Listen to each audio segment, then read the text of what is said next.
Uno de los ejercicios que hago con mis alumnos del primer año de la carrera de Salud Pública y Salud Global es que salgan a la calle y pregunten a la gente, ¿cómo se imaginan que es el trabajo de alguien que hace salud pública? Y la respuesta más frecuente que les dan es que salud pública es trabajar en un hospital público. A un hospital llegan personas que ya tienen síntomas de una enfermedad para que les hagamos un diagnóstico o les demos un tratamiento. Si como médicos interviniésemos antes que les dé la enfermedad, nuestro impacto sería mucho mayor, porque en primer lugar podríamos evitar que les dé la enfermedad. Pero entonces, ¿qué hacemos en salud pública? En salud pública primero trabajamos con grandes poblaciones y no solo con un grupo pequeño de personas. Y en segundo lugar trabajamos en prevenir enfermedades y no solo en curarlas. Un ejemplo de una intervención efectiva en salud pública es la erradicación de la viruela, gracias a la vacunación. Tuvieron que pasar muchas cosas en mi vida, algunas dolorosas, para que yo me llegue a enamorar de la salud pública y decida dedicar mi vida a promoverla. Uno de esos eventos viví con una paciente a quien llamaré Cindy. Era el año 2000, yo tenía 21 años y estaba en el 7º año de la carrera de medicina de la Universidad Cayetano Heredia. Y ese día estaba haciendo guardia en el hospital. Cuando de pronto en la tarde llegó una enfermera empujando una camilla con una paciente joven convulsionando. El médico le dio los cuidados que se dan a una paciente con convulsión y cuando la examinó encontró que Cindy estaba embarazada. Inmediatamente llamó al familiar y vino el papá de Cindy y le dijo que su hija necesitaba una cesárea de emergencia para salvar su vida y la de su bebé. Y el papá de Cindy le dijo que era imposible que su hija esté embarazada porque en primer lugar ella era una adolescente que tenía retardo mental y que casi nunca salía de la casa. ¿Se imaginan la expresión del papá al conocer todo esto en un momento en que la vida de su hija corría peligro? Inmediatamente llevamos a Cindy a que se haga su cesárea. Lo que Cindy había tenido era una eclampsia, que es una enfermedad caracterizada por convulsiones que pueden ocurrir antes, durante o después del parto debido a presión alta y que es una causa frecuente de muerte en mamás y bebés. Ese día me hice muchas preguntas. En primer lugar, comprendí que como sociedad y como sistema de salud habíamos llegado muy tarde a la vida de Cindy. Probablemente ella nunca tuvo los cuidados y el soporte social que una paciente o una persona con discapacidad necesita en el Perú. A Cindy la violaron. No pudimos evitar esa violación. Ni siquiera pudimos detectar que Cindy estaba embarazada. Por eso nunca tuvo un control prenatal y nunca le encontraron que tenía la presión alta, que casi la lleva a la muerte. El bebé de Cindy nunca será igual por el daño que le produjo la convulsión y la familia de Cindy y Cindy sufrieron un daño irreparable. En los últimos 2 años de medicina en los que casi vives en el hospital, viví muchas historias como esta. Pacientes con insuficiencia renal crónica en estadio terminal que necesitaban diálisis de por vida para vivir. O pacientes con diabetes que venían con la pierna gangrenada para que se las amputemos. Después de terminar medicina, lo que yo sentí era que yo no quería trabajar en un hospital. Lo que yo quería era evitar que la gente venga al hospital. Y cuando me encontraba buscando trabajo, me dijeron que en la Facultad de Salud Pública y Administración de Cayetano Heredia buscaban a 2 médicas para un estudio de investigación sobre una vacuna que prevenía el cáncer al cuello uterino. Y la idea me pareció excelente. En salud pública existe un arma poderosa, que es la investigación en salud pública. Con la investigación nosotros podemos saber de qué nos estamos muriendo, cuáles son las enfermedades que más nos afectan, cómo podemos evitar que nos den esas enfermedades. Así que fui a la entrevista. Y la entrevista la hizo la doctora Patricia García, quien era jefa de la unidad de epidemiología y además era investigadora principal de ese estudio de vacunas.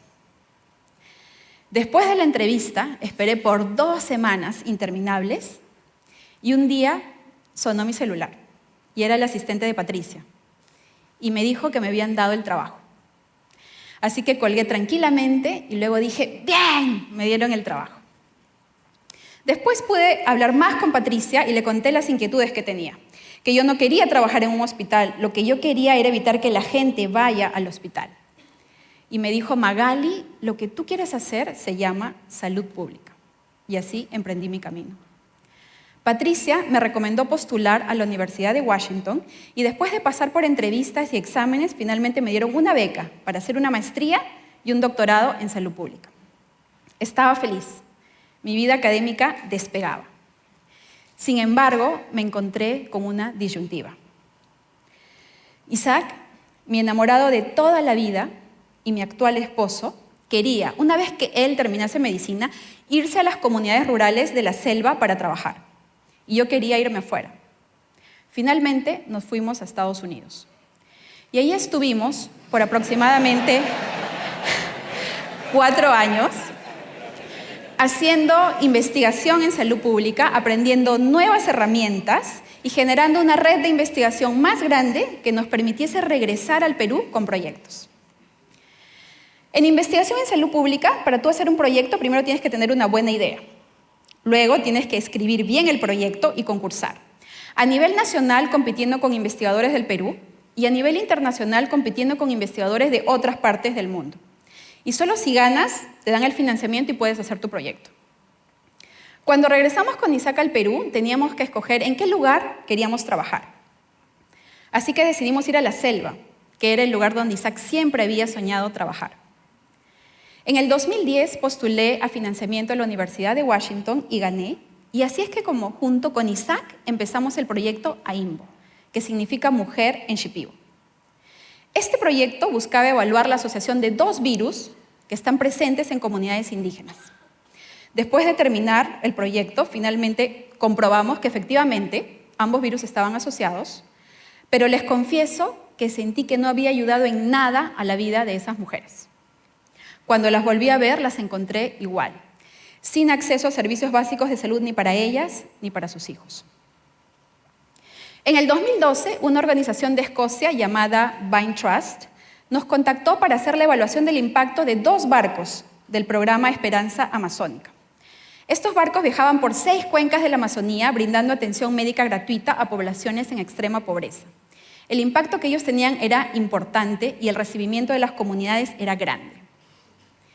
De hecho, era el lugar más remoto en el que yo había hecho una investigación y vi que las condiciones de vida de las mamás y las familias eran más difíciles que las que yo había visto en proyectos anteriores.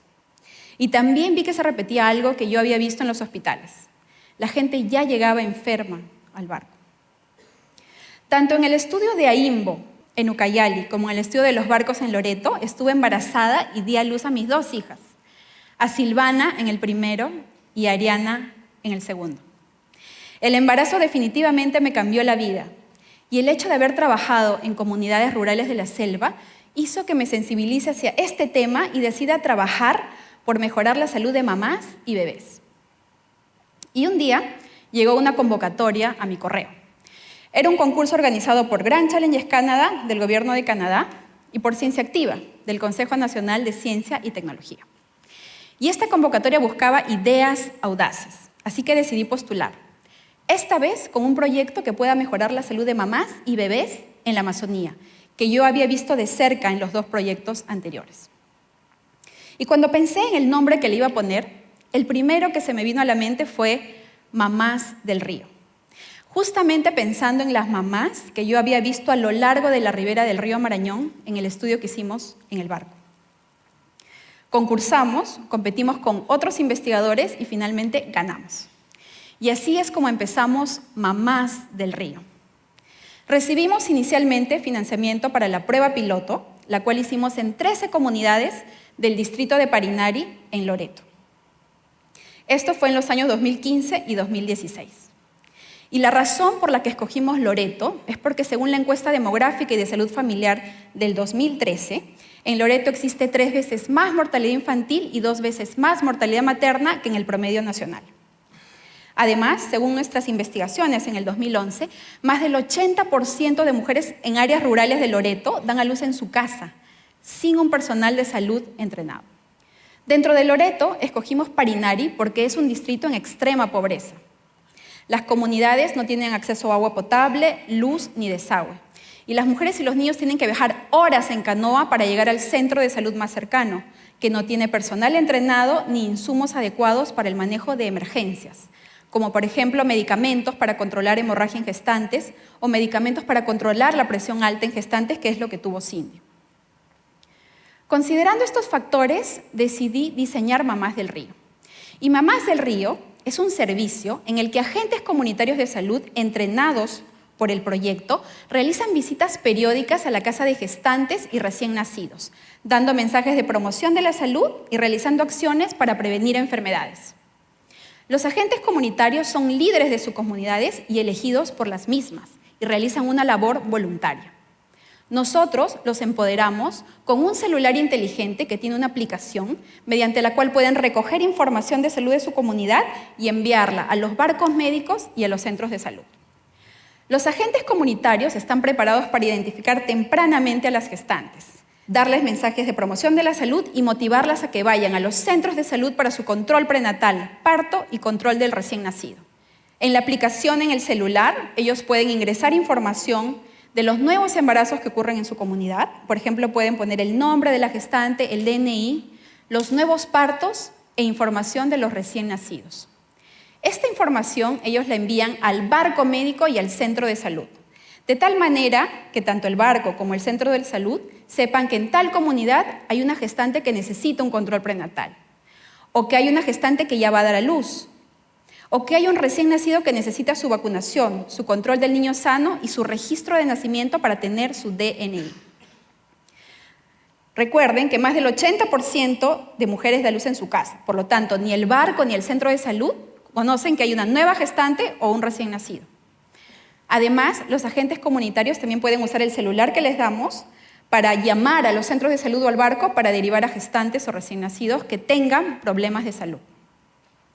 Los agentes también reparten kits de parto limpio, para que en el caso de las mujeres den a luz en su casa, lo hagan con implementos adecuados. Cuando terminamos esta fase piloto, analizamos los resultados y estos fueron alentadores. Haciendo una comparación de antes y después, pudimos incrementar el porcentaje de mujeres que tuvieron su control prenatal en el primer trimestre de la gestación, duplicar el porcentaje de mujeres que dieron a luz en el centro de salud o en el barco médico con personal de salud entrenado e incrementar de 2 a 30% el porcentaje de mujeres que postularon para tener el DNI de su recién nacido dentro de los primeros 30 días del nacimiento. Con estos resultados postulamos a la siguiente fase, que se llama Transición a Escalamiento y que también la organiza Grand Challenges Canada y Ciencia Activa de Concitec. A esta fase postulan proyectos que han demostrado que su idea puede funcionar y que además brinda más fondos justamente para escalar el proyecto. Concursamos y ganamos. Y ahora podemos implementar Mamás del Río en más de 100 comunidades en Loreto. Actualmente nos encontramos implementando las lecciones que aprendimos en la fase piloto. Por ejemplo, estamos haciendo campañas de sensibilización y movilización comunitaria para que las comunidades tengan un plan de emergencia mediante el cual derivar a las gestantes y a los recién nacidos. Adicionalmente, dado que la señal de telefonía no es estable en las comunidades, nuestra aplicación permite guardar los datos localmente. Entonces, el agente puede viajar una vez al mes a un lugar donde haya señal y enviar la información. Conjuntamente con la Dirección Regional de Salud de Loreto, estamos fortaleciendo a los centros de salud, asegurándonos que hay insumos para el manejo de emergencias y entrenando al personal en cómo hacer un buen control prenatal, cómo atender bien un parto, hacer un buen control del recién nacido y manejar adecuadamente las emergencias. Además, los estamos entrenando en respetar las costumbres de las comunidades. Por ejemplo, es una tradición y muy importante en las comunidades que la madrina corte el cordón umbilical del recién nacido. Es el contacto de la sangre del cordón con la madrina la que los une para siempre. Y la madrina va a tener un rol muy importante en la comunidad porque va a cuidar a esa mamá una vez que dé a luz y además, si le pasara algo a la mamá, va a cuidar al bebé. Pero ¿qué es lo que pasa? En los centros de salud muchas veces no dejan que la madrina esté presente y por lo tanto las gestantes no quieren ir a dar a luz al centro de salud. Ahora nosotros estamos entrenando al personal de salud para que deje que la madrina esté presente. Además, para las mujeres de las comunidades es muy importante enterrar su placenta. Estamos entrenando al personal de salud para que les devuelva la placenta a las mamás. También estamos mejorando prácticas en la comunidad. Cuando uno da luz, la primera leche que le sale se llama calostro y es una leche rica en nutrientes. Sin embargo, algunas mamás en las comunidades creen que es leche malograda y no se la dan al bebé. Nosotros les estamos enseñando a que es importante que le den esa leche a su bebé. Ahora haremos una mejor medición del proyecto. Ya no haremos solo una comparación de antes y después en 13 comunidades. Ahora intervendremos en aproximadamente 60 comunidades de una cuenca y las compararemos con comunidades de otra cuenca que servirán de control. Mi sueño es que todos los embarazos en el Perú y el mundo tengan la misma oportunidad de ser exitosos y que Mamás del Río haga que esto sea una realidad. Si bien estamos implementando Mamás del Río en la selva, nuestro proyecto es perfectamente aplicable para áreas rurales de la costa y de la sierra. En 2 años postularemos al Mercado Global de Innovaciones de Grand Challenges Canadá. Si nuestra idea es elegida, va a poder estar disponible para cualquier gobierno de Latinoamérica o el mundo interesado en aplicarla. Con Mamás del Río estamos interviniendo tempranamente en la gestación en las áreas más necesitadas del país. Estamos promoviendo la salud y previniendo la enfermedad. No solo la estamos curando. Con Mamás del Río estamos haciendo salud pública. Gracias.